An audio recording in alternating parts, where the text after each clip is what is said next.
आज से मैं विश्व भूगोल के साथ साथ भारतीय भूगोल की कक्षाएं भी प्रारंभ कर रहा हूं। जैसा कि आप कह रहे थे कि साथ साथ में भारतीय भूगोल भी चलते रहना चाहिए, तो एक एक हफ्ते के अंतराल पर मैं विश्व भूगोल फिर भारतीय भूगोल, इस तरह से एक एक हफ्ते के अंतराल पर मैं आगे ले चलूंगा इसे। और मैं बताना चाहूंगा कि विश्व भूगोल से भी ज्यादा प्रश्न भारतीय भूगोल से आते हैं।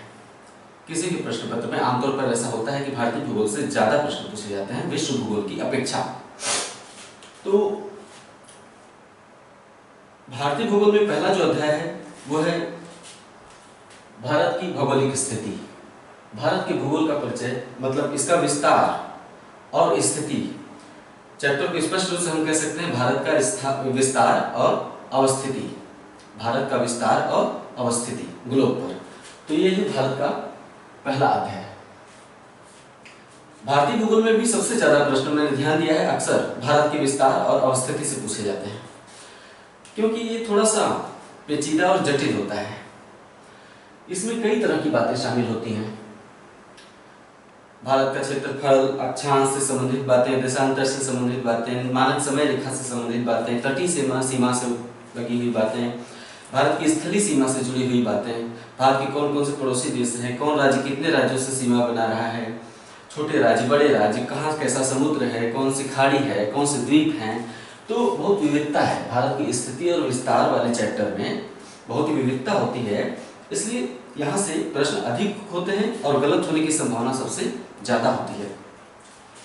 यह है भारत का मानचित्र जो बना हुआ है। इसका जरा सा परिचय दे दूं, उसके बाद में भारत की स्थिति और विस्तार प्रारंभ करता हूँ एक एक पॉइंट। यह भारत जम्मू कश्मीर से लेकर तमिलनाडु तक, नीचे श्रीलंका है ये द्वीप के रूप में। भारत के पश्चिम में पाकिस्तान है, पाकिस्तान के ऊपर यहाँ पर उत्तर में अफगानिस्तान है। पाकिस्तान, अफगानिस्तान जो भी लाल रंग से नाम लिखे हुए हैं ना, भारत के पड़ोसी देश हैं। पाकिस्तान, अफगानिस्तान। भारत के उत्तर में हिमालय पर नेपाल। नेपाल के उत्तर में बहुत विशाल देश चाइना। चाइना का क्षेत्रफल भारत से लगभग 3 गुना बड़ा है। चाइना उत्तर में ब्लैक बोर्ड पर दिखाया नहीं जा सकता। उसके बाद नेपाल के पूर्व में भूटान, ये सिक्किम है राज्य। नेपाल और भूटान के बीच में कौन सा भारतीय राज्य है? सिक्किम। और पूर्वोत्तर के 7 राज्यों के पश्चिम में यहाँ पर एक देश है, उसमें बांग्लादेश कहते हैं। बीडी अर्थात बांग्लादेश, बीएच अर्थात भूटान। भारत के पूर्व में जो देश है उसे हम कहते हैं म्यांमार, MY अर्थात म्यांमार। तो ये भारत का द्वीप है, लक्षद्वीप। और यहाँ पे भी अंडमान निकोबार द्वीप समूह है भारत का। यहाँ पे मैं नहीं दिखा रहा हूँ अभी, क्योंकि यहाँ पे लिखने की सुविधा की दृष्टि से जरूरत पड़ेगी तो मैं दर्शाऊंगा अंडमान निकोबार को। तो ये है भारत और भारत के पड़ोसी देश आपने देखा। आइए स्टार्ट करते हैं भारत की स्थिति और विस्तार। भारत के क्षेत्रफल से बात करते हैं, ठीक है। जो भारत आपको दिखाई दे रहा है, अरुणाचल प्रदेश से गुजरात, जम्मू कश्मीर से तमिलनाडु, और द्वीपों को लेकर लक्षद्वीप, अंडमान निकोबार वगैरह द्वीपों को ले लीजिए, दमन द्वीप। तो द्वीपों को लेकर भारत का क्षेत्रफल है 32,87,000। ये 32,87,000 वर्ग किलोमीटर। यह भारत का क्षेत्रफल। सुविधा की दृष्टि से रटने में सुविधा हो इसलिए हमने इतना लिखवाया। ऐसे तो है 32,87,000 समथिंग, 87,000 के बाद समथिंग है, लेकिन उसे छोड़ दीजिए। सारा रट के क्या करेंगे? एग्जाम में पूछेगा, अगर नहीं समय पे याद आया तो सारा बेकार है। समय पे याद आने के लिए जरूरी है कि इतना ही याद रखिए, 32,87,000 वर्ग किलोमीटर है भारत का क्षेत्रफल। ओके। अक्सर पूछा जाता है कि भारत किस गोलार्ध में स्थित है। 2 तरह के गोलार्ध होते हैं। मैं जब अक्षांश और देशांतर वाला चैप्टर पढ़ा रहा था विश्व भूगोल में, अक्षांश और देशांतर, वहां पे बताया था कि 2 तरह के गोलार्ध होते हैं। एक तो उत्तरी दक्षिणी गोलार्ध और दूसरा पश्चिमी और पूर्वी गोलार्ध। आइए यहाँ पे देखें।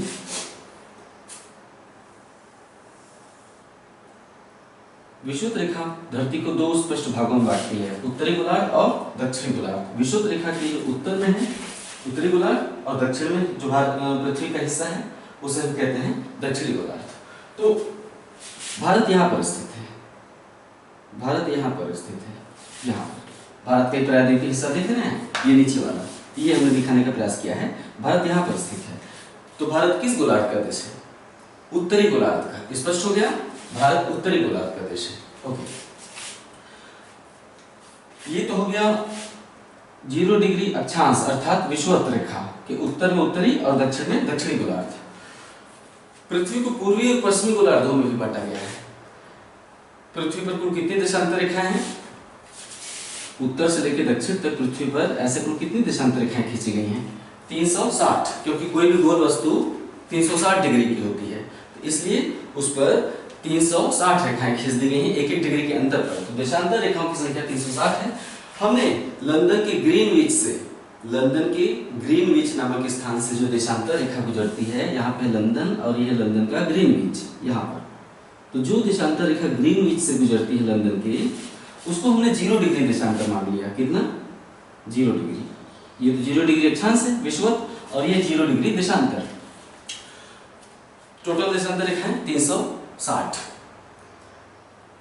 उसको हमने 2 भागों में बांट लिया है, पूर्वी गोलार्ध, पश्चिमी गोलार्ध। कैसे?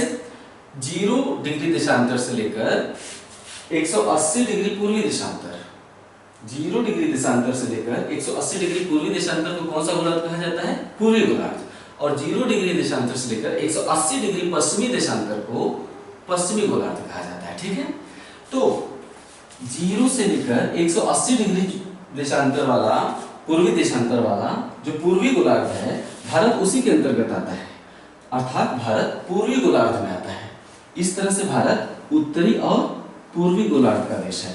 जब भी प्रश्न पूछा जाएगा कि भारत किस गोलार्ध में है, अगर उत्तर में केवल उत्तरी और दक्षिणी है विकल्प में, तो आप कहेंगे उत्तरी। अगर 4 विकल्पों में उत्तरी, दक्षिणी, दक्षिणी, पश्चिमी करके है, तो आप किसको चुनेंगे? उत्तरी और पूर्वी। भारत उत्तरी और पूर्वी गोलार्ध का देश है। उत्तरी अर्थात विषुवत रेखा के उत्तर में, और पूर्वी गोलार्ध अर्थात ग्रीनविच देशांतर के पूर्व में। स्पष्ट हो गया? ठीक। तो इस तरह से हम लिख सकते हैं कि भारत उत्तरी और पूर्वी गोलार्ध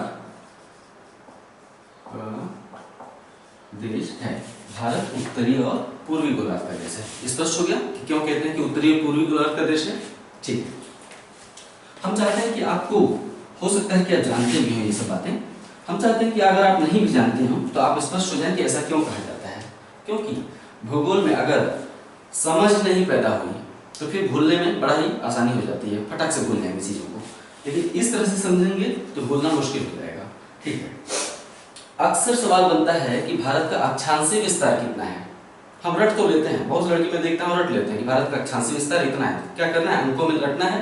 भारत का अक्षांशीय विस्तार 8.4 से 37.6, 8.4 से 37.6 उत्तरी अक्षांश रट लिया, लेकिन समझ में नहीं आया।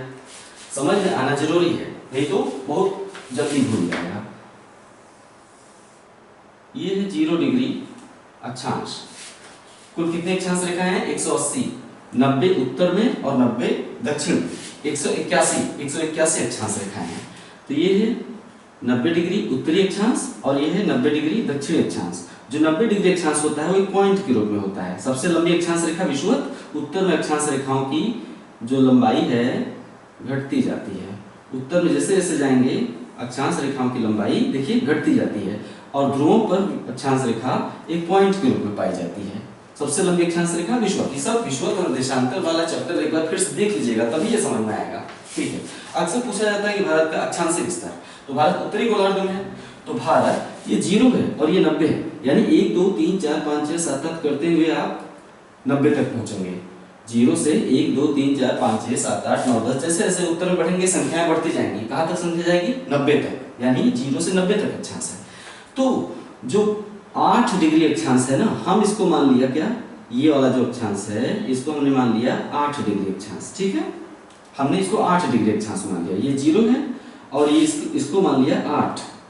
तो भारत का शुरुआत जो है 8 डिग्री अक्षांश से होता है। ये अक्षांश देख रहे हैं, यहां से भारत का शुरुआत होता है।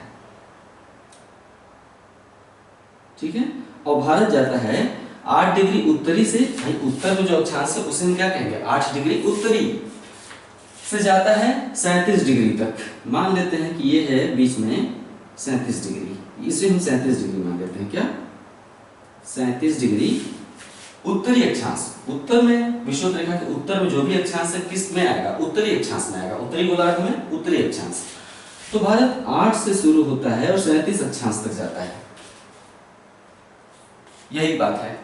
अब आप समझ गए, भारत 8 अक्षांश से शुरू होता है। हम ऐसे दिखाते हैं, स्पष्ट भारत को बनाना संभव नहीं है। मान लेते हैं ये चतुर्भुज जो दिखाई दे रहा है आपको, ये भारत है। तो भारत 8 डिग्री अक्षांश से स्टार्ट होता है और 37 डिग्री उत्तरी अक्षांश तक जाता है। तो भारत का अक्षांशीय विस्तार कितना हुआ, 8 डिग्री उत्तरी से 37 डिग्री उत्तरी। याद रहेगा, भारत का अक्षांशीय विस्तार कितना है, 8 डिग्री उत्तरी से 37 डिग्री उत्तरी। यहाँ अक्षांश लिखना जरूरी नहीं है, स्पष्ट है कि उत्तरी अक्षांशीय होगा, देशांतर तो नहीं होता, हमेशा उत्तरी और दक्षिणी अक्षांश होगा और देशांतर पूर्वी और पश्चिमी होगा, क्योंकि देशांतर रेखाएं ऐसे ऐसे होती हैं, ऐसे ऐसे होती हैं। तो देशांतर रेखाएं पूर्वी और पश्चिमी होंगी और अक्षांश रेखाएं उत्तरी और दक्षिणी होंगी। तो भारत का विस्तार है 8 डिग्री उत्तरी से 37 डिग्री उत्तरी, ये हो गया अक्षांशीय विस्तार। ठीक है, स्पष्ट हमने नहीं बताया, हमने मोटा मोटा बताया। 8 यहाँ कुछ दशमलव भी है, अक्षांश रेखाओं में कुछ दशमलव पॉइंट करके भी होते हैं, जो छोटे छोटे गैप करके होते हैं। तो 8 से 37। अब देशांतरी विस्तार कितना है भारत का, ये हो गया देशांतर रेखाएं। देख रहे हैं आप, ध्रुव से शुरू होते हैं, ध्रुव पे खत्म होते हैं। ये है, अब ध्यान से देखिए, भारत का जो सबसे पश्चिमी सिरा है वहां से जो देशांतर रेखा गुजरती है, पश्चिमी सिरा गुजरात है और पूर्वी सिरा अरुणाचल प्रदेश है। तो भारत का पश्चिमी सिरा, हमने बताया ना भारत पूर्वी गोलार्ध का देश है, ये है लंदन का ग्रीनविच। इसके पूर्व में जो देशांतर रेखाएं उन्हें क्या कहेंगे, पूर्वी देशांतर रेखाएं, है ना। ग्रीनविच की पश्चिम में जो देशांतर रेखाएं हैं उसे क्या कहेंगे, पश्चिमी देशांतर रेखाएं। तो ग्रीनविच देशांतर रेखा के पूर्व में है भारत। तो ये वाला देशांतर रेखा देख रहे हैं, ये जो भारत के गुजरात से निकल रही है, इसे हम कहते हैं 68, क्या 68 पूर्वी। ये है 68 पूर्वी। 68 के पूर्व में और जाएंगे तो संख्याएं बढ़ेंगी कि घटेंगी, भाई जीरो इधर है, ग्रीनविच वाला जीरो है, ये 68 है। 68 से पूर्व में जाएंगे तो संख्याएं बढ़ेंगी, 180 डिग्री पूर्वी तक संख्या बढ़ती जाएगी देशांतर रेखा की। तो 68 पूर्वी से स्टार्ट होता है और 97 पूर्वी पर, भारत गुजरात में 68 पूर्वी से स्टार्ट होता है और अरुणाचल प्रदेश में 97 पूर्वी पर खत्म होता है। पूर्वी अर्थात देशांतर, 68 पूर्वी देशांतर से लेकर 97 पूर्वी देशांतर। याद रहेगा, ठीक है। हमने इसे विषुवत रेखा कहा 0 डिग्री, भारत का अक्षांशीय विस्तार 8 उत्तरी से 37 उत्तरी और भारत का देशांतरी विस्तार 68 पूर्वी से 97 पूर्वी। याद रहेगा, क्यों कहा जाता है उत्तरी और पूर्वी? मेरे ख्याल से आपको समझ में आ गया होगा, क्योंकि इससे बेहतर तरीका नहीं हो सकता है समझने का। ना समझ में आया हो तो वीडियो को रिप्ले करके देखिएगा इस हिस्से को, ठीक है। तो हम यहाँ लिखते हैं भारत का, ऐसे लिखेंगे इसको कि भारत का अक्षांशीय विस्तार 8.4 भी जुड़ा हुआ है, हम अक्षांशीय विस्तार बता रहे हैं। 8.4 उत्तरी से लेकर 37.6 उत्तरी तक है भारत का अक्षांशीय विस्तार। हमने वहां जब चित्र में दिखा रहे थे तो आपको पॉइंट वाला नंबर नहीं बताया कि पॉइंट में कितने नंबर हैं, वो समझाने के लिए बताया। वहां पे पॉइंट बताता तो आप उलझ जाते। तो 8.4 उत्तरी से 37.6 उत्तरी तक भारत का अक्षांशीय विस्तार है। अक्षांशीय विस्तार को हमेशा उत्तरी या दक्षिणी में ही तो लेंगे, क्योंकि अक्षांश रेखा हमेशा उत्तर में होती है या दक्षिण में होती है। तो 8.4 उत्तरी से 37 उत्तरी, ठीक है, ये अक्षांशीय विस्तार। अब भारत का देशांतरी विस्तार कितना है?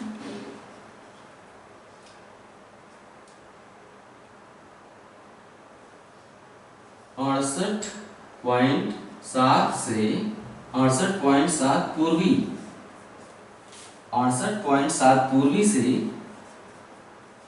97.25 पूर्वी तक है भारत का अक्षांशीय विस्तार। 8.4 से 37.6 उत्तरी और भारत का देशांतरी विस्तार 68.7 पूर्वी से 97.25 पूर्वी। ये है भारत का अक्षांशीय और देशांतरी विस्तार। इसे रटना पड़ता है। मुझे कैसे याद हो गया? बार बार कोई चीज बोलते रहने से कभी कभी हमें चीजों को रट्टू तोते की तरह याद कर लेना चाहिए। क्यों? समझ में तो आ गया, लेकिन नंबर ऐसी चीज होती है कि उसे रट्टू तोते की तरह याद करना ही पड़ता है। आप भी इसे याद कर लीजिए। 8 4 से 37 6, ठीक है, 8 4 से 37 6, 68 7 से 97 25, ठीक है, ओके। ये तो हो गया भारत का अक्षांशीय और देशांतरी विस्तार। तो ये है गुजरात का पश्चिमी सिरा। कौन सी देशांतर रेखा यहां से गुजरती है? भारत का सबसे पश्चिमी सिरे को हम ले लेते हैं। कौन सी देशांतर रेखा यहां से गुजरती है? हमें डॉट, ये हमने डॉट से बना दिया। ये एक देशांतर रेखा है। इस देशांतर रेखा का नंबर क्या है? 68.7 पूर्वी, ठीक है। भारत का सबसे पूर्वी सिरा कौन सा है? भारत का सबसे पूर्वी सिरा अरुणाचल प्रदेश का ये वाला हिस्सा है। हमने यहाँ से भी एक देशांतर रेखा गुजरते हुए दिखा दिया आपकी सुविधा के लिए। हाँ, एक देशांतर रेखा यहाँ से गुजर रही है और एक देशांतर रेखा यहाँ से गुजर रही है। ये देशांतर रेखा पश्चिमी छोर से जो गुजर रही है 68.7 है और भारत के पूर्वी छोर पर 97.25 पूर्वी, ठीक है। 68.7 97.25।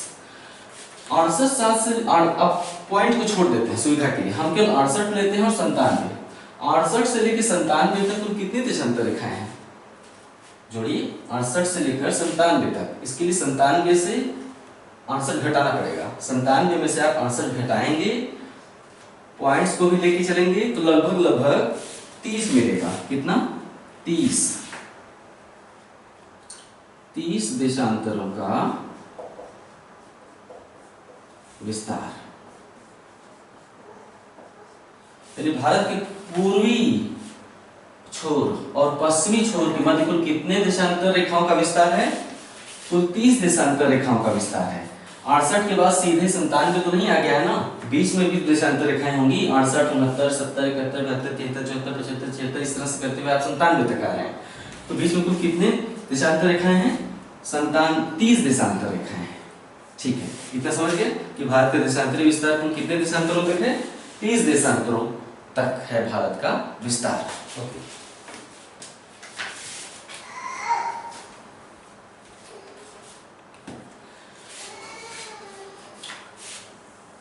पृथ्वी पश्चिम से पूरब की ओर घूमती है, ठीक है।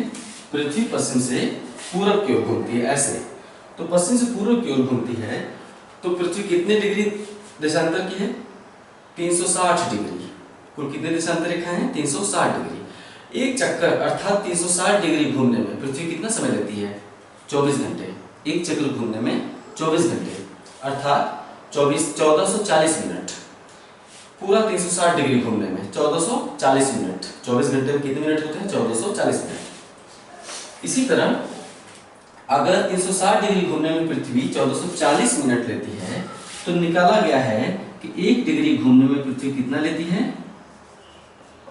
4 मिनट लेती है। 1 मिनट 1 डिग्री देशांतर घूमने में, यानी किन्हीं भी 2 देशांतर रेखाओं को क्रॉस करने में पृथ्वी कितना समय लेती है? 4 मिनट का समय लेती है, ठीक है, ओके। 4 मिनट का समय लेती है।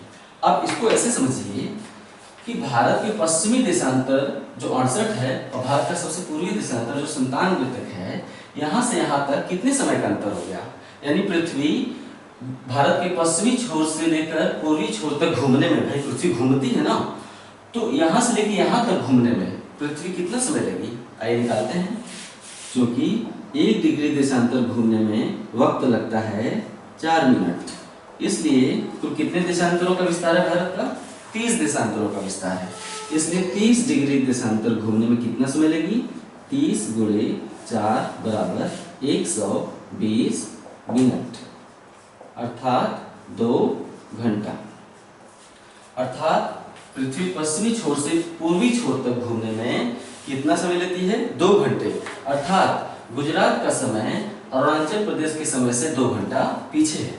हमने बताया था कि पृथ्वी पश्चिम से पूर्व की ओर घूमती है, इस दिशा में घूमती है, ऐसे ये एरो ऐसे बनेगा।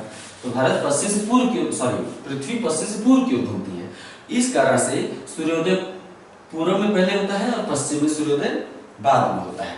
यानी पूर्व का समय आगे होता है और पश्चिम का समय पीछे होता है। तो गुजरात का समय अरुणाचल प्रदेश के समय से कितना पीछे हो जाएगा, ये देखिए 2 घंटा पीछे हो जाएगा। यानी इन 30 देशांतरों का जो अंतर है उसे घूमने में पृथ्वी को कितना समय लगता है, 2 घंटे का। इसके चलते गुजरात का समय अरुणाचल प्रदेश के समय से 2 घंटे पीछे है। ठीक है, एक प्रभाव और दिखाई देता है। प्रश्न बनता है कि गुजरात का समय अरुणाचल प्रदेश के समय से कितना पीछे है, 2 घंटा। ठीक है, प्रश्न ये भी बनता है कि अगर अरुणाचल प्रदेश में सूर्योदय 5 बजे होता है तो गुजरात में कितने बजे होगा, 7 बजे होगा। अरुणाचल प्रदेश में 5 बजे अगर सूर्योदय हो जा रहा है तो गुजरात में कितने बजे होगा, 7 बजे होगा। क्यों, क्योंकि पीछे का समय 2 घंटे पीछे है। ठीक है, अगर अरुणाचल प्रदेश में 3 बजे सवेरा हो रहा है तो गुजरात में कितने बजे होगा, 5 बजे होगा। ठीक है, यानी गुजरात में अरुणाचल प्रदेश की अपेक्षा गुजरात में 2 घंटे बाद सवेरा होता है। ठीक है,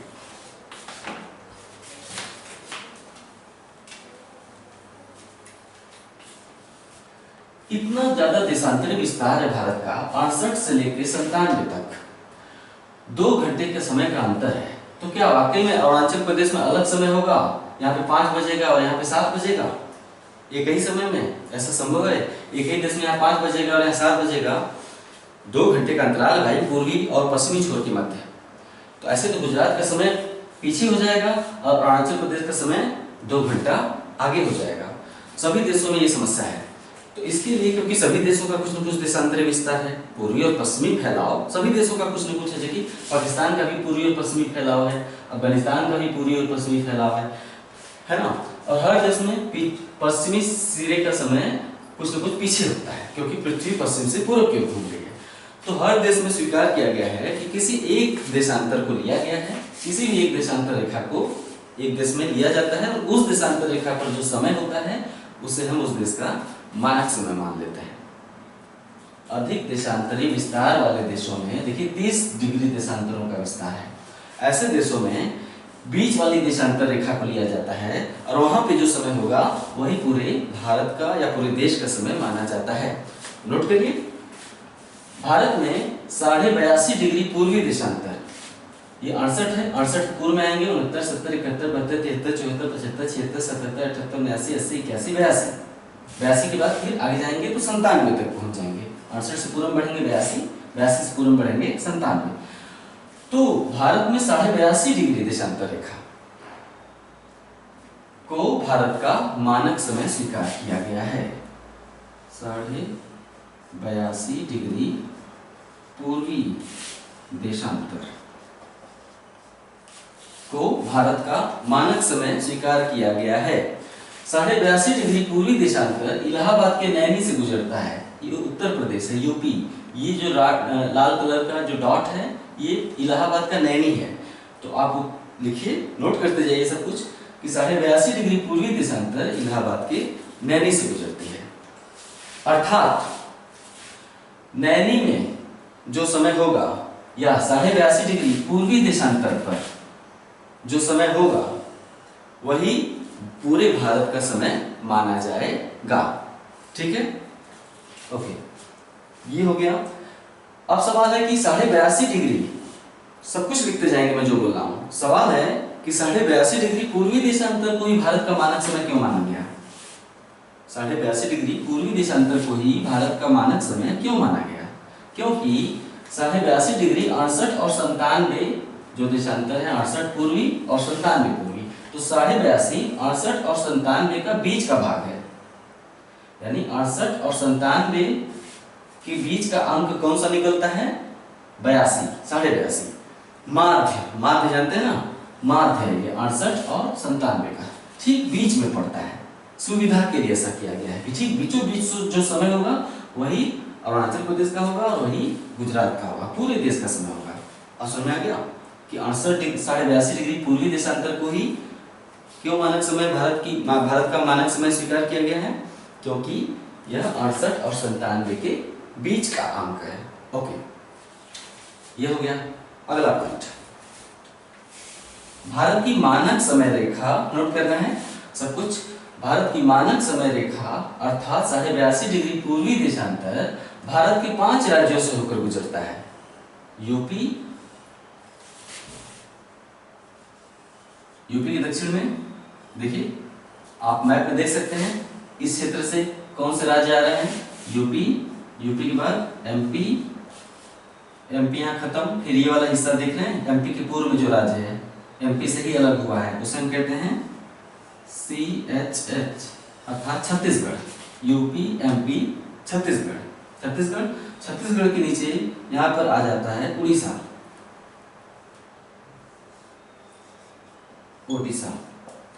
ओडिशा के दक्षिण में ये वाला हिस्सा जो आता है उसे हम कहते हैं आंध्रा। भारत की मानक समय रेखा अर्थात 82.5 डिग्री देशांतर 82.5 डिग्री पूर्वी देशांतर भारत के 5 राज्यों से गुजरता है, यूपी, एमपी, छत्तीसगढ़, ओडिशा और आंध्र प्रदेश। ठीक है, एक प्रश्न बनता है कि भारत का समय लंदन के समय से या दिल्ली का समय लंदन के समय से कितना आगे है? ग्लोब, उत्तरी ध्रुव, दक्षिणी ध्रुव से जो रेखा गुजरती है, यहाँ पर लंदन के ग्रीनविच, जैसे इलाहाबाद में नैनी है वैसे ही लंदन में एक जगह है ग्रीनविच। इसे हम कौन सी रेखा मानते हैं? 0 डिग्री देशांतर मानते हैं इसे, ये 0 डिग्री। और भारत पूर्वी गोलार्ध में है, यानी इधर है, इसे हमने मान लिया 82.5 डिग्री। ग्रीनविच लंदन का जो 0 डिग्री देशांतर है, और भारत के बीचों बीच जो देशांतर गुजरती है नैनी से, वो है 82.5 डिग्री। पृथ्वी पश्चिम से पूर्व की ओर घूम रही है, इसका अर्थ है कि पूर्वी गोलार्ध का समय आगे होता है और पश्चिमी गोलार्ध का समय पीछे होता है। ठीक है, यह 82.5 डिग्री और यह है नैनी। सवाल बनता है कि नैनी का समय ग्रीनविच के समय से या भारत का समय इंग्लैंड के समय से या दिल्ली का समय लंदन के समय से कितना आगे है? तो हमने पहले ही बताया कि पृथ्वी को 1 डिग्री देशांतर घूमने में 4 मिनट का वक्त लगता है। तो 82.5 डिग्री देशांतर घूमने में कितना वक्त लगेगा? पृथ्वी को 1 डिग्री देशांतर घूमने में 4 मिनट का वक्त लगता है। तो 0 से 82.5 डिग्री घूमने में पृथ्वी को कितना वक्त लगेगा? 4 से गुणा करेंगे 82.5 में, निकलेगा 330 मिनट। 4 मिनट से गुणा करेंगे, निकलेगा 330 मिनट, अर्थात 5 घंटा 30 मिनट, अर्थात 5.5 घंटे। भारत, हमने बताया ना, पृथ्वी पश्चिम से पूर्व की ओर घूमती है, तो पूर्व का समय आगे, पश्चिम का समय पीछे। तो भारत का समय अर्थात दिल्ली का समय अर्थात नैनी का समय लंदन के समय से 5.5 घंटे आगे है। सब कुछ नोट करते चलिए। भारत का समय ग्रीनविच के समय से 5.5 घंटे आगे है। 5.5 घंटे क्यों? क्योंकि 0 से लेकर 82.5 डिग्री क्रॉस करने में, इतना घूमने में पृथ्वी को 5.5 घंटे लगते हैं। ठीक है, तो अगर हम कहें कि भारत में शाम के 5:30 बज रहे हैं, तो लंदन में कितना बज रहा? अगर आप अपने एक रिश्तेदार से बात कर रहे हैं जो लंदन में रहता है, ठीक है, आप दोनों में से किसी एक ही के पास घड़ी है। अगर लंदन में रहने वाले व्यक्ति ने कहा कि हमारे यहाँ तो दोपहर में 12 बज रहे हैं, अगर आपके पास घड़ी नहीं भी है तो आप समझ जाएंगे कि आपके यहाँ कितना बज रहा है। अगर आपका रिश्तेदार कहेगा कि लंदन में तो 12 बज रहे हैं, आप समझ जाइए कि इंडिया में ठीक 5:30 बज रहे हैं, क्योंकि भारत का समय 5.5 घंटे आगे है। ओके, अगर आपका रिश्तेदार कहे कि अभी तो रात के 3 बज रहे हैं, ठीक है, तो आप कहेंगे कि हमारे यहाँ सुबह के 8:30 बज रहे हैं। 5.5 घंटा आगे कर दीजिए, यानी वो अभी रात में सो रहा है और आप सुबह चाय पी चुके हैं 8:30 बजे तक। ओके, यानी वो चाय कितने बजे पिएगा? 5.5 घंटे बाद, जब उसके यहाँ सवेरा होगा, यानी उसके यहाँ सवेरा बाद में होगा, आपके यहाँ पहले हो गया। ठीक,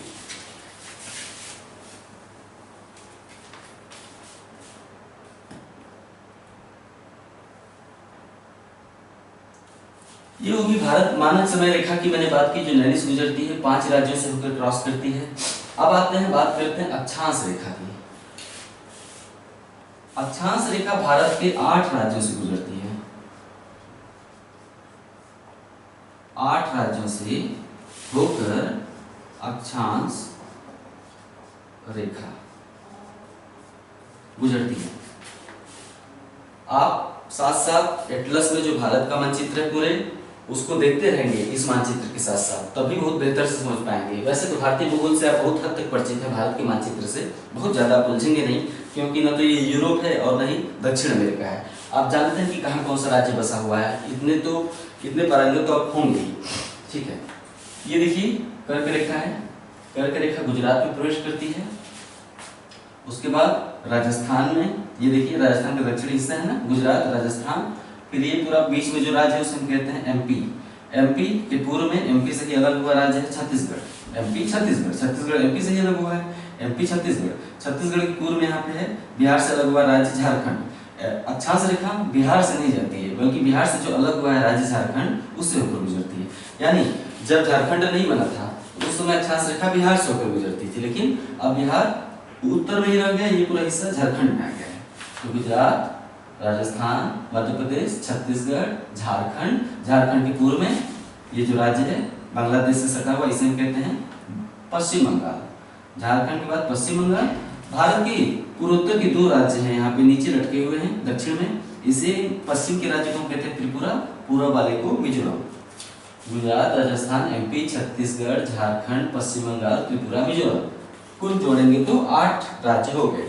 तो आप ऐसे लिखेंगे कि अक्षांश रेखा भारत के 8 राज्यों से गुजरती है, जो पश्चिम से पूर्व की ओर इस प्रकार है, पश्चिम से पूर्व की ओर। 8 राज्यों के नाम लिख डालिए, ठीक है। ओके, अब हम बात करें, हाँ, अब एक सवाल बन सकता है कि अक्षांश रेखा की लंबाई सबसे ज्यादा किस राज्य में है? मध्य प्रदेश में। मध्य प्रदेश में यहां से लेकर यहां तक लंबाई है, यहां से लेकर यहां तक। अक्षांश रेखा की सबसे ज्यादा लंबाई मध्य प्रदेश में है। एक सवाल पूछा जाता है कि भारत की कौन सी राजधानी, किस राज्य की राजधानी अक्षांश रेखा पर स्थित है? झारखंड की राजधानी रांची अक्षांश रेखा पर स्थित है। सवाल ये भी पूछा गया है कि निम्नलिखित में से कौन सा शहर अक्षांश रेखा के बिल्कुल निकट है? तो 2 और शहर हैं जो अक्षांश रेखा के बिल्कुल निकट है। विकल्प दे दिया कि कौन सा शहर अक्षांश रेखा के बिल्कुल निकट है, लेकिन रांची तो उसमें है ही नहीं विकल्प में। अगर रांची विकल्प में नहीं है तब आपको देखना पड़ेगा कि कौन सा शहर अक्षांश रेखा के बिल्कुल निकट है। तो 2 शहर हैं, गुजरात की राजधानी गांधीनगर और मध्य प्रदेश की राजधानी भोपाल। ये दोनों गांधीनगर और भोपाल अक्षांश रेखा पर तो नहीं है, लेकिन अक्षांश रेखा के दक्षिण में बिल्कुल उसके समीप है। अक्षांश रेखा के दक्षिण में बिल्कुल उसके समीप है गांधीनगर और भोपाल। आप इसी नोट में अपने लिखेंगे, प्रश्न पूछा जा चुका है कि ऐसे लिखेंगे कि झारखंड की राजधानी रांची बिल्कुल अक्षांश रेखा पर है, लेकिन इसके अलावा गुजरात की राजधानी गांधीनगर और मध्य प्रदेश का राजधानी भोपाल अक्षांश रेखा के दक्षिण में बिल्कुल उसके समीप है। समझते हुए चलिए, समझते हुए चलेंगे, याद करने में बहुत ही आसानी हो जाएगी।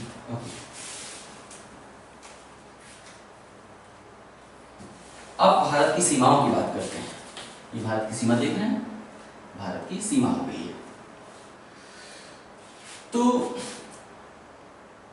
ये है तट, भाई भारत के पश्चिम में पाकिस्तान। तो भारत की वो सीमा जो किसी देश से लगी हुई है उसे हम कहते हैं स्थलीय सीमा, यानी बांग्लादेश तक, यहां तक स्थलीय सीमा है। और बांग्लादेश की सीमा कहां है भारत के साथ? ये है, ये स्थलीय सीमा है यहाँ तक भारत की। अब यहाँ से जलीय सीमा भारत की शुरू होती है। भाई यहाँ तक तो स्थलीय सीमा है क्योंकि इसके पूर्व में बांग्लादेश है, तो ये स्थलीय सीमा है। यहाँ से जलीय सीमा प्रारंभ होती है, जलीय सीमा, इसे हम कहते हैं तट रेखा। ये देखिए जहां से पाकिस्तान की शुरुआत होती है, यहाँ से यहाँ तक है भारत की तट रेखा। यहाँ से लेकर जहां से बांग्लादेश की शुरुआत होती है यहाँ से, और जहां से पाकिस्तान की शुरुआत होती है यहाँ तक, यह भारत की तट रेखा अर्थात जलीय सीमा। इसके उत्तर में यहाँ से लेकर यहाँ तक, ये उत्तर बन जाएगी, ये पूरा हिस्सा है भारत का स्थलीय सीमा। समझ गए जलीय सीमा और स्थलीय सीमा क्या होती है? तो ठीक है, तो भारत की स्थलीय सीमा की लंबाई 15,200 किलोमीटर है। भारत की स्थलीय सीमा की लंबाई कितनी है? 15,200 किलोमीटर, अर्थात यहां से लेकर यहां तक 15,200 किलोमीटर। भाई भारत की जो तट रेखा है केवल ये मुख्य भूमि है भारत की, लेकिन लक्षद्वीप भी तो है, अंडमान निकोबार भी तो है, इनकी भी तो आप कुछ लंबी तट रेखा होगी, इनकी तट रेखाओं में भी कुछ लंबाई होगी। अंडमान निकोबार जो यहाँ पर है, कल्पना कर लीजिए कि यहाँ पर अंडमान निकोबार है, अंडमान निकोबार द्वीप समूह की भी तट रेखा की कुछ लंबाई होगी। तो हम पहले जानते हैं कि मुख्य भूमि, भारत के मुख्य भूमि की तट रेखा की लंबाई कितनी है? 6,100 किलोमीटर। स्थलीय सीमा की लंबाई 15,200 किलोमीटर। भारत के मुख्य भूभाग की तट रेखा की लंबाई 61 किलोमीटर, 6100 किलोमीटर, 6,100। द्वीपों समेत भारत की तटीय रेखा की लंबाई, द्वीपों समेत कौन से द्वीप हैं? लक्षद्वीप और अंडमान निकोबार। तो द्वीपों समेत भारत की तट रेखा की लंबाई 7,516 किलोमीटर। ठीक है, जब भी पूछेगा स्थलीय सीमा की लंबाई तो विकल्प ये चुनेंगे, मुख्य भूभाग की, भारत के मुख्य भूभाग की तट रेखा की लंबाई 6100 किलोमीटर, द्वीपों समेत भारत की तट रेखा की लंबाई 7,516 किलोमीटर। तो भारत में भारतीय सीमा की लंबाई कुल कितनी है? कुल मिलाकर भारतीय सीमा की लंबाई 15,200 प्लस 7,516, 15,200 में 7,516 जोड़ेंगे तो निकलेगा 22,716 किलोमीटर। भारत की सीमा की कुल लंबाई कितनी है? 22,716 किलोमीटर। ओके, ठीक है। ये सब प्रश्न बार बार दोहरा कर पूछा जाता है। एक बार तसल्ली से नोट बना के इसे लिख लेंगे, कभी नहीं भूलेगा। भूल भी गया तो विकल्प हमें बहुत मदद करते हैं, विकल्प सामने आया चुनने में बहुत ही आसानी हो जाती है। ठीक, आइए तटों से बात शुरू करते हैं। अभी तक तो हमने सीमा की लंबाई देखी, अब तटों से थोड़ा परिचित हो जाते हैं। तट यहाँ से स्टार्ट होता है, ये पूर्वी तट और ये पश्चिमी तट। भारत के कुल कितने राज्य तट पर हैं, या भारत के कितने राज्यों के पास तट रेखा है? मुख्य भूभाग में पहले देख लेते हैं। मुख्य भूभाग में 9 राज्य तट पर हैं, या 9 राज्यों के पास तट रेखा है। गुजरात, गुजरात के दक्षिण में, हम राज्यों की बात कर रहे हैं, केंद्र शासित प्रदेशों की नहीं। गुजरात, गुजरात के दक्षिण में महाराष्ट्र, उसके दक्षिण में गोवा, फिर कर्नाटक, फिर केरला, तमिलनाडु, आंध्र प्रदेश। जो नया राज्य गठित हुआ है तेलंगाना, उसके पास समुद्र तट नहीं है, तेलंगाना भीतर है। तमिलनाडु, आंध्र प्रदेश, उड़ीसा और पश्चिम बंगाल। कुल कितने हुए? 9 राज्य हो गए। गुजरात, महाराष्ट्र, गोवा, कर्नाटक, केरला, तमिलनाडु, आंध्र प्रदेश, उड़ीसा और पश्चिम बंगाल। ये पश्चिम बंगाल का तट है। पश्चिम बंगाल ऐसे है, यहां से लेकर ये सिक्किम है, पश्चिम बंगाल चला गया यहाँ तक। पश्चिम बंगाल लंबाई में है, उत्तर और दक्षिण में लंबाई में है बांग्लादेश के साथ साथ। ये पश्चिम बंगाल, तो पश्चिम बंगाल का तट ये है। ठीक है, तो ये हिस्सा जो आप देख रहे हैं यहाँ से लेकर यहाँ तक, ये है पश्चिम बंगाल। तो पश्चिम बंगाल, उड़ीसा, इधर से अगर देखेंगे तो पश्चिम बंगाल, उड़ीसा, आंध्र प्रदेश, तमिलनाडु, 4 राज्य हैं पूर्वी तट पर। पूर्वी तट पर 4 राज्य हैं और पश्चिमी तट पर 5 राज्य। पूर्वी तट के 4 राज्य हैं, पश्चिम बंगाल, उड़ीसा, आंध्र प्रदेश, तमिलनाडु। पश्चिमी तट के 5 राज्य तट पर हैं, केरला, कर्नाटक, गोवा, महाराष्ट्र, गुजरात। ओके, ये हो गए 9 राज्य जो तट पर स्थित है। ठीक है, सवाल अक्सर पूछा जाता है कि भारत का सबसे लंबी तट रेखा वाला राज्य कौन सा है?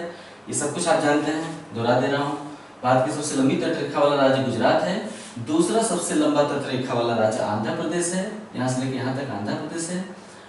सबसे लंबी तट रेखा गुजरात की, दूसरी सबसे लंबी तट रेखा आंध्र प्रदेश की, तीसरी सबसे लंबी तट रेखा तमिलनाडु की।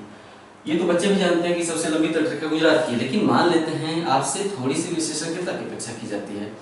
आपसे प्रश्न ऐसे ही बन गया कि तीसरी सबसे लंबी तट रेखा वाले राज्य का नाम बताइए। विकल्प में गुजरात होगा, आंध्र प्रदेश होगा, तमिलनाडु होगा, केरला होगा। कौन सा राज्य चुनेंगे? तीसरी सबसे लंबी तट रेखा वाला राज्य तमिलनाडु है। गुजरात, आंध्र प्रदेश, तमिलनाडु, गुजरात, आंध्र प्रदेश, तमिलनाडु। ओके, ठीक है। सवाल है कि सबसे छोटी तटरेखा वाला राज्य कौन सा है? तो गुजरात। हम केंद्र शासित प्रदेशों की बात नहीं कर रहे हैं, हम राज्यों की बात कर रहे हैं। सबसे छोटी तटरेखा वाला राज्य गोवा यहाँ पर स्थित है, कर्नाटक के उत्तरी हिस्से में यहाँ पे तट पर स्थित है। ओके जी।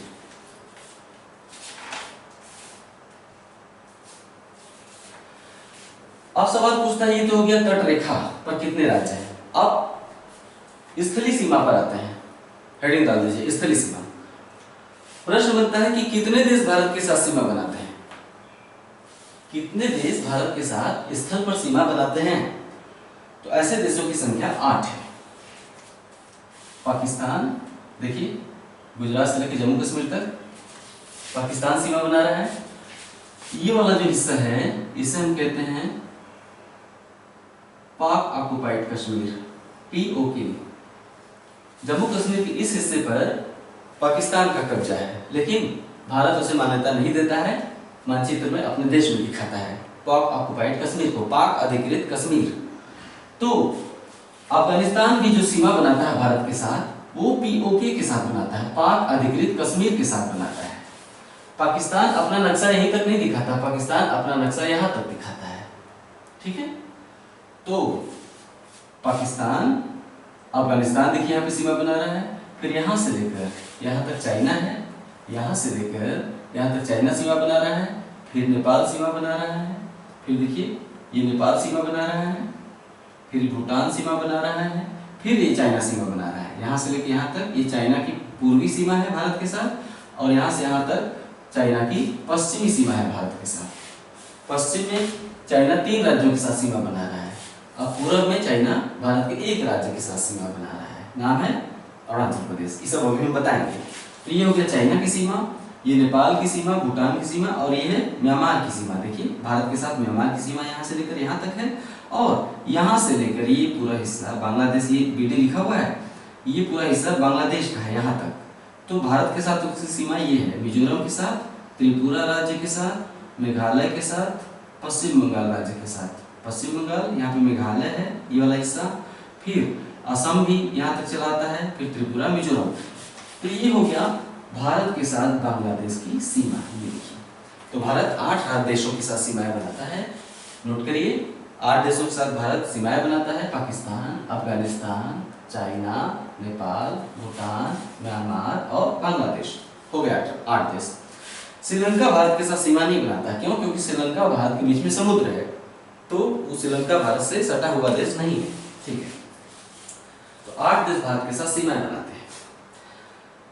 सवाल आता है कभी कभी कि हाँ 8 देश सीमाएं बनाते हैं, जिनमें से अफगानिस्तान पाक अधिकृत कश्मीर के साथ सीमा बनाता है। ठीक है, ओके। सवाल अक्सर आता है कि पाकिस्तान के साथ भारत के कौन से राज्य सीमा बनाते हैं? विकल्प चुनना होता है, 4 विकल्प होंगे, चारों विकल्पों में 4-4 राज्य दिए होंगे।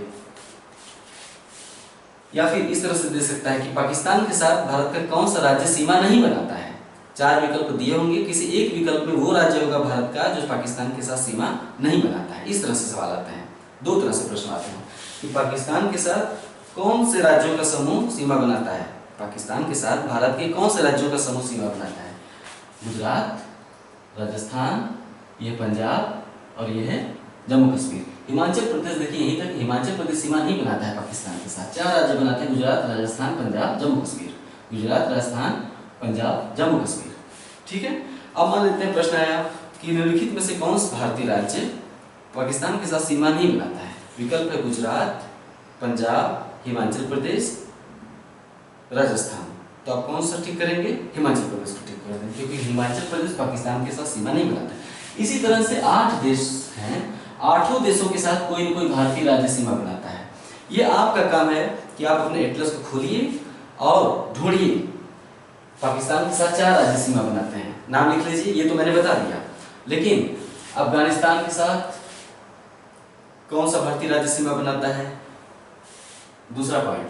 चीन के साथ कौन कौन से भारतीय राज्य सीमा बनाते हैं? तीसरा पॉइंट। म्यांमार के साथ कौन कौन से राज्य सीमा बनाते हैं? बांग्लादेश भारत के किन किन राज्यों के साथ सीमा बनाता है? नेपाल भारत के किन किन राज्यों के साथ सीमा बनाता है? भूटान भारत के किन राज्यों के साथ सीमा बनाता है? ये आपका काम है कि आप एटलस में देखकर लिख लीजिए बारी बारी कि चीन के साथ सीमा बनाने वाले भारत के राज्य इस प्रकार है, डैश नोट कर लीजिए। म्यांमार के साथ सीमा बनाने वाले भारत के राज्य, डैश नोट कर लीजिए। ये काम कर लेने से अगर आप एटलस देख के कर लेंगे, मैं तो दुनिया भर का लिखवा लूंगा, उससे कोई विशेष फायदा नहीं है। आप एटलस देख के खुद से लिखेंगे तो बारीक अध्ययन कर पाएंगे। अक्सर जो सबसे ज्यादा सवाल बनता है वो बांग्लादेश से बनता है सवाल कि कौन सा भारतीय राज्य बांग्लादेश से सीमा नहीं बनाता है, क्योंकि बांग्लादेश यहां से स्टार्ट होता है और यहां तक चला आता है। तो बांग्लादेश के साथ सीमा बनाने वाले जो राज्य हैं उन्हें हम बता दे रहे हैं। पश्चिम बंगाल देखिए सीमा बना रहा है, उसके बाद मेघालय सीमा बना रहा है, फिर असम का हिस्सा घूम के यहाँ तक चला आया है, ये वाला असम मेघालय के उत्तर में, तो असम घूम के यहाँ तक चला आया है, यानी पश्चिम बंगाल, मेघालय, असम, ये दो राज्य जो नीचे लटके हुए हैं दक्षिण में, इन्हें कहते हैं त्रिपुरा और मिजोरम, जहाँ से कर्क रेखा गुजरती है। तो इतने राज्य पश्चिम बंगाल, मेघालय, असम, त्रिपुरा, मिजोरम। अक्सर विकल्प में इस तरह से प्रश्न बनता है कि कौन सा भारतीय राज्य पश्चिम बंगाल के साथ सीमा नहीं बनाता। अक्सर विकल्प में मणिपुर दिया रहता है, मैं देखता हूँ यहाँ पे है मणिपुर। मणिपुर जो है अंदर पड़ता है, यहाँ पे मणिपुर यहाँ पे है। तो जब ये सवाल बनेगा कि कौन सा भारतीय राज्य बांग्लादेश के साथ सीमा नहीं बनाता है, तो अगर विकल्प में मणिपुर है या अरुणाचल प्रदेश है, नागालैंड है, तो आप इनमें से जो भी विकल्प में है उसे चुन लेंगे। अक्सर मणिपुर रहता है कि कौन सा राज्य भारत के बांग्लादेश के साथ सीमा नहीं बनाता है। पश्चिम बंगाल बनाता ही है, मेघालय बनाता है, त्रिपुरा मिजोरम बनाते ही हैं। अगर विकल्प में मणिपुर है तो मणिपुर को ठीक कर देंगे कि मणिपुर बांग्लादेश के साथ सीमा नहीं बनाता है। एक प्रश्न और भी आता है यहाँ से बांग्लादेश की सीमा के साथ कि कौन सा भारतीय राज्य बांग्लादेश से तीन तरफ से घिरा हुआ है। स्पष्ट दिखाई दे रहा है ये जो त्रिपुरा है तीन ओर से बांग्लादेश से घिरा हुआ है। देखिए पश्चिम में बांग्लादेश, दक्षिण बांग्लादेश और पूर्व में ये जो संकरा सा भूभाग है त्रिपुरा और मिजोरम, इसके बीच में जो संकरा सा भूभाग है वो बांग्लादेश का ही है। तो ठीक है, त्रिपुरा बांग्लादेश से तीन तरफ से घिरा हुआ है। सब कुछ लिखेंगे, सब कुछ बार बार पूछा जाता है, ठीक है। और हमने बताया कि आपका होमवर्क क्या पे है कि आप अलग अलग देशों के साथ कौन कौन से भारतीय राज्य सीमा बनाते हैं उसे खुद नोट करिए। अगला पॉइंट, भारत के तीन राज्य ऐसे हैं जो तीन देशों के साथ सीमा बनाते हैं। भारत के तीन राज्य ऐसे हैं जिनमें से प्रत्येक राज्य तीन तीन देशों के साथ सीमा बनाता है। J&K, दूसरा है सिक्किम, तीसरा है बांग्लादेश, पश्चिम बंगाल, वेस्ट बंगाल, जम्मू कश्मीर, सिक्किम और वेस्ट बंगाल। ये तीनों राज्य जो भारत के हैं तीन देशों के साथ सीमा बनाते हैं। तो लिखेंगे ऐसे कि भारत के तीन राज्य ऐसे हैं जो तीन देशों के साथ सीमा बनाते हैं। जम्मू कश्मीर को लेते हैं, पाकिस्तान के साथ सीमा बना रहा है, अफगानिस्तान के साथ देखिए पीओके में सीमा बना रहा है, और ये वाला हिस्सा चीन के साथ सीमा बना रहा है। जम्मू कश्मीर तीन देशों के साथ सीमा बनाता है, पाकिस्तान, अफगानिस्तान, चीन। दस देखिए यहाँ पे इन तीनों देशों का नाम लिख लेंगे। सिक्किम तीन देशों के साथ सीमा बना रहा है, यह सिक्किम। नेपाल की सीमा उत्तर में, चाइना की सीमा, और यह है भूटान की सीमा। Nepal, China, Bhutan, Nepal, China, Bhutan. सिक्किम तीन देशों के साथ सीमा बना रहा है। वेस्ट बंगाल भी तीन देशों के साथ सीमा बना रहा है। ये थोड़ा जटिल है वेस्ट बंगाल, इसी में बार बार घुमा देता है कि वेस्ट बंगाल कौन से देश के साथ सीमा नहीं बनाता। चार देश दे देगा। आप अक्सर गलती करते हैं क्योंकि आपने कल्पना ही नहीं की होगी कि पश्चिम बंगाल नेपाल से सीमा बनाता है, कभी सोचा ही नहीं होगा। आप सोचते हैं कि पश्चिम बंगाल तो यहाँ है, या फिर आपने नहीं सोचा होगा कि पश्चिम बंगाल भूटान से भी सीमा बनाता है। ये देखिए पश्चिम बंगाल, ये हो गया, पहले नेपाल के साथ सीमा बनाया पश्चिम बंगाल ने, यहाँ से यहाँ तक। ये तो सिक्किम भारत का ही राज्य है, देश तो है नहीं।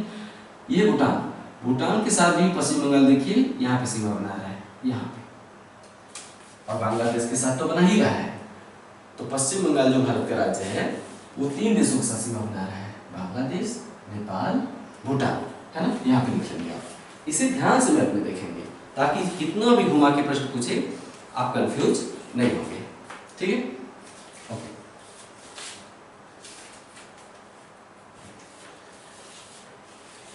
भारत का जो दक्षिणी सिरा है भारत का दक्षिणतम बिंदु, मुख्य भूभाग पर दक्षिणतम बिंदु यहाँ पर है, इसे हम कहते हैं कन्याकुमारी। किस राज्य में आता है?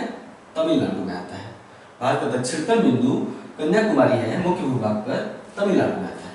लेकिन अगर द्वीपों समेत देखें तो भारत का दक्षिणतम बिंदु अंडमान निकोबार द्वीप समूह पर है। अंडमान और निकोबार, यहाँ पर द्वीपों की एक रेखा है, हम बता ही रहे हैं तो हल्का सा बना के दिखा दें। यहाँ पर द्वीपों की एक रेखा शुरू हुई है, ऐसे ऐसे ऐसे ये, और फिर ऐसे ऐसे ऐसे। तो उत्तरी द्वीपों को हम अंडमान कहते हैं और दक्षिणी द्वीपों को क्या कहते हैं? निकोबार। उत्तर में जो द्वीप हैं कई सारे, उन्हें हम अंडमान कहते हैं, दक्षिणी द्वीपों को निकोबार द्वीप। हम अंडमान निकोबार द्वीप समूह के बारे में और लक्षद्वीप द्वीपों के बारे में अलग से चर्चा करेंगे। द्वीपों के बारे में, भारत के समुद्रों के बारे में, खाड़ियों के बारे में, चैनलों के बारे में, अलग अलग चैनल है जगह जगह, वो अलग अध्याय में रहेगा।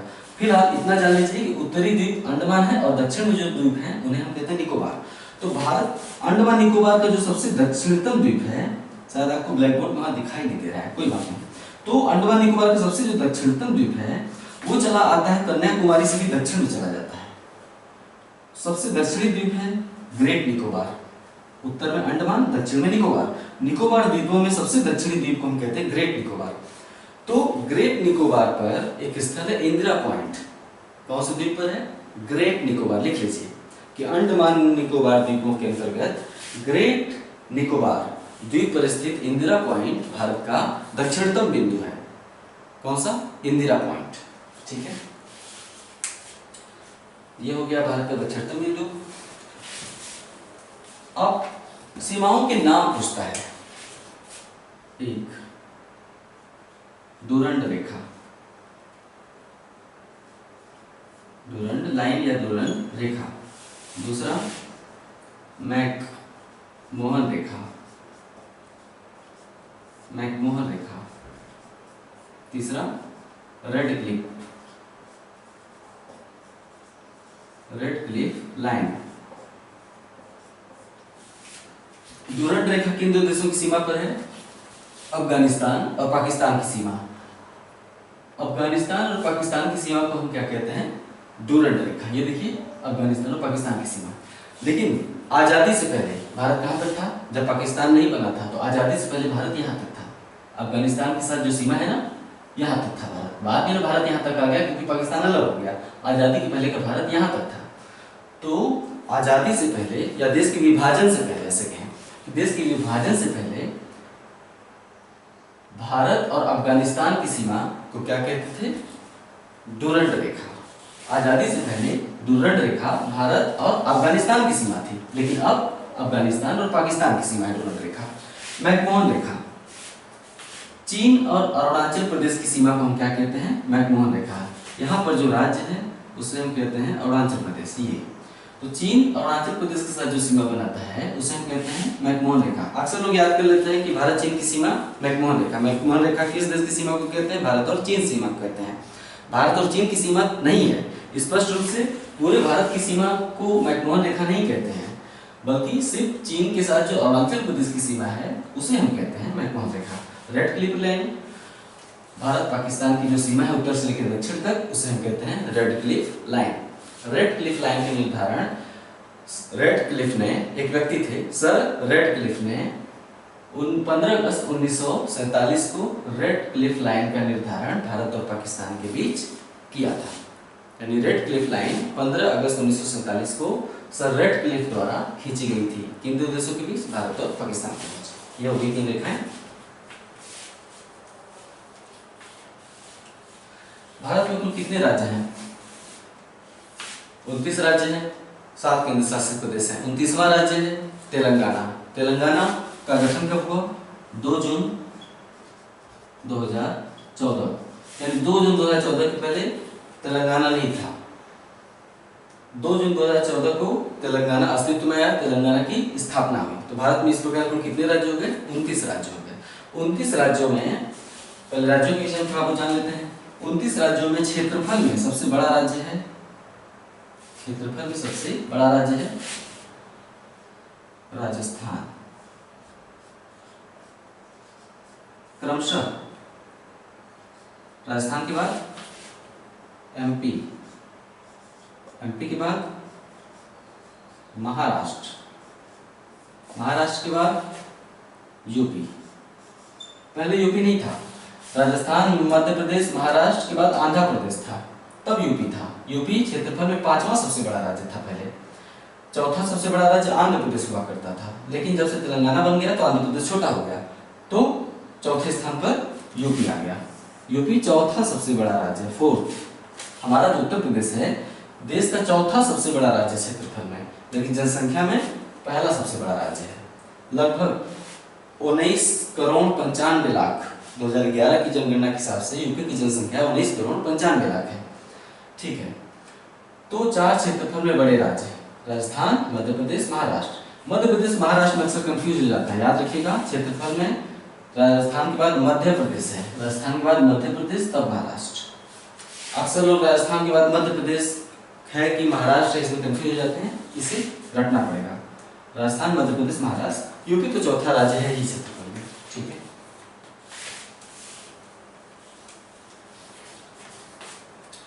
क्षेत्रफल में सबसे छोटा राज्य है गोवा।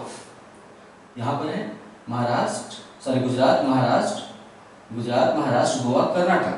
तो गुजरात जो है क्षेत्रफल में भारत का सबसे छोटा राज्य है। जनसंख्या में सबसे छोटा राज्य भारत का कौन सा है? सिक्किम है। क्षेत्रफल में सबसे छोटा राज्य कौन सा है? गोवा है। अगर भारत के राज्यों और केंद्र शासित प्रदेशों में पूछा जाए, भारत के राज्यों और केंद्र शासित प्रदेशों में राज्य ऑब्लिक ऐसे होता है ना, जब ऑब्लिक का निशान होता है मतलब दोनों पूछ रहा है, केंद्र शासित प्रदेश। जब पूछे कि सबसे छोटा क्षेत्रफल में सबसे छोटा राज्य ऑब्लिक केंद्र शासित प्रदेश, मतलब दोनों में पूछ रहा है, तो हम ऑप्शन में देखेंगे कि दोनों में कौन सबसे छोटा है। तो भारत के राज्यों और केंद्र शासित प्रदेशों में सबसे छोटा कौन सा है? राज्यों में तो गोवा है क्षेत्रफल में, राज्यों और केंद्र शासित प्रदेशों को मिलाकर देखेंगे तो सबसे छोटा केंद्र शासित प्रदेश है लक्षद्वीप। लक्षद्वीप के बारे में थोड़ी और बातें करेंगे बाद में। ठीक,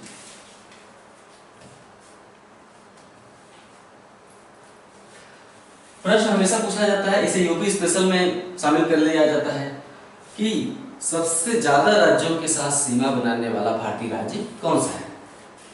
सबसे ज्यादा राज्यों के साथ सीमा बनाने वाला भारतीय राज्य कौन सा है? उत्तर है उत्तर प्रदेश। उत्तर प्रदेश यूपी 8 राज्यों के साथ सीमा बनाता है, राज्यों के साथ सटा हुआ है अर्थात सीमा बनाता है। कौन कौन से हैं? उत्तराखंड जो यूपी से ही अलग हुआ है, उत्तराखंड। हिमाचल भी बहुत छोटी सी सीमा बनाता है, ये तो उत्तराखंड की सीमा हो गई यूपी के साथ। ये हो गया हिमाचल, ये हो गया यूटी अर्थात उत्तराखंड, ये हो गया HIM हिमाचल। हिमाचल देखिए छोटी सी सीमा बना रहा है। ये हो गया हरियाणा, हरियाणा भी सीमा बना रहा है। ये हो गया राजस्थान, देखिए राजस्थान सीमा बना रहा है। फिर मध्य प्रदेश तो सीमा बना ही रहा है। मध्य प्रदेश से अलग हुआ छत्तीसगढ़, छत्तीसगढ़ भी सीमा बनाता है। झारखंड भी सीमा बनाता है और बिहार भी बनाता है। छत्तीसगढ़ मध्य प्रदेश से अलग हुआ है, मध्य प्रदेश की सीमा बनाता है छत्तीसगढ़ भी। बिहार झारखंड से अलग हुआ है, लेकिन झारखंड भी सीमा बनाते हैं और बिहार भी। तो 8 राज्य हो गए जो यूपी से सीमा बनाते हैं, उत्तराखंड, हिमाचल प्रदेश, हरियाणा, राजस्थान, मध्य प्रदेश, छत्तीसगढ़, झारखंड और बिहार। अक्सर इस तरह से प्रश्न पूछे जाते हैं कि कौन सा भारतीय राज्य उत्तर प्रदेश के साथ सीमा नहीं बनाता। ठीक है, तो बहुत ध्यान से उसे देखना पड़ता है। अक्सर लोग हिमाचल प्रदेश को चुन लेंगे, हिमाचल प्रदेश उत्तर प्रदेश के साथ सीमा नहीं बनाता, लेकिन हिमाचल प्रदेश बनाता है, पंजाब नहीं बनाता। देखिए अक्सर पंजाब और हिमाचल प्रदेश में फंसा सकता है कि कौन सा भारतीय राज्य उत्तर प्रदेश के साथ सीमा नहीं बनाता है। 8 राज्य बनाते हैं ना, तो 4 विकल्प दिए होंगे। एक विकल्प में या तो हिमाचल प्रदेश होगा या पंजाब होगा। हिमाचल प्रदेश को टिक नहीं करना है क्योंकि हिमाचल प्रदेश सीमा बनाता है, पंजाब सीमा नहीं बनाता है क्योंकि यूपी के पश्चिम में हरियाणा है, हरियाणा के भी पश्चिम में पंजाब है। हरियाणा सीमा बनाता है, पंजाब यूपी से सीमा नहीं बना पाता। 8 राज्य यूपी के साथ सीमा बनाते हैं। इसके अलावा एक केंद्र शासित प्रदेश भी है जो उत्तर प्रदेश के साथ सीमा बनाता है, वो है दिल्ली। ये देखिए हरियाणा के पूर्वी क्षेत्र में यूपी के साथ सीमा बना रहा है। ठीक है, तो 8 भारतीय राज्य और एक केंद्र शासित प्रदेश दिल्ली उत्तर प्रदेश के साथ सीमा बनाते हैं। ठीक।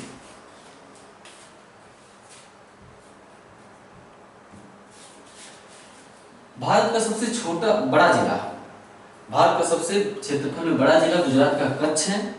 क्षेत्रफल में भारत का सबसे बड़ा जिला गुजरात का कच्छ है और क्षेत्रफल में सबसे छोटा जिला पांडिचेरी का माहे जिला है। क्षेत्रफल में सबसे छोटा जिला पांडिचेरी केंद्र शासित प्रदेश है ना, उसमें 4 जिले हैं।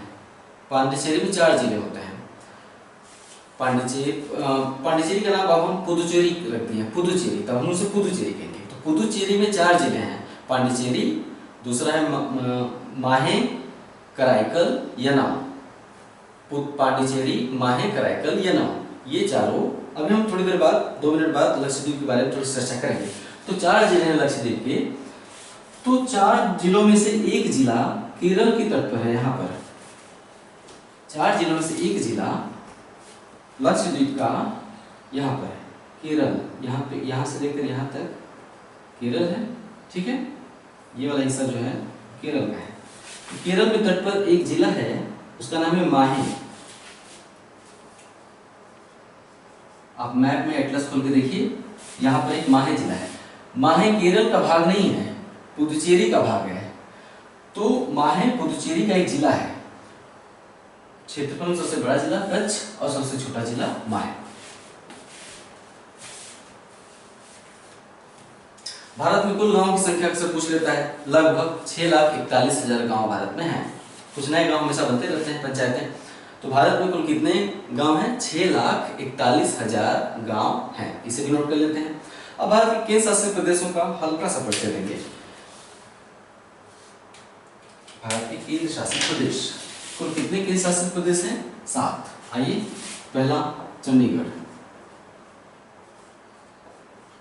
चंडीगढ़ सभी केंद्र शासित प्रदेशों में एक एक लाइन जानते जाइए। चंडीगढ़ यहाँ पर है, हरियाणा ये है ना, ये हरियाणा और ये पंजाब। यूपी के पश्चिम हरियाणा, हरियाणा के पश्चिम पंजाब। यहाँ पर एक केंद्र शासित प्रदेश है, यहाँ पर हरियाणा और पंजाब की सीमा पर। तो चंडीगढ़ न केवल केंद्र शासित प्रदेश है बल्कि पंजाब और हरियाणा की राजधानी भी है। चंडीगढ़ पंजाब और हरियाणा दोनों की राजधानी है। दिल्ली राष्ट्रीय राजधानी क्षेत्र 2, दिल्ली राजधानी नई दिल्ली, राष्ट्रीय राजधानी क्षेत्र दिल्ली में ही है। राष्ट्रीय राजधानी क्षेत्र जिसे हम एनसीआर कहते हैं, national capital region. NCR Delhi में। तीसरा आते हैं दादरा और नगर हवेली। दादरा नगर हवेली कहाँ है? ये महाराष्ट्र है, गुजरात है। महाराष्ट्र और गुजरात की सीमा पर यहाँ पर एक राज्य है, महाराष्ट्र और गुजरात की सीमा पर केंद्र शासित प्रदेश है, उसे हम कहते हैं दादरा नगर हवेली। किन 2 राज्यों की सीमा पर है? महाराष्ट्र और गुजरात की सीमा पर है। यहाँ पर राजधानी क्या है? दादरा नगर हवेली की राजधानी है सिलवासा, ठीक है। दादरा नगर हवेली की राजधानी सिलवासा।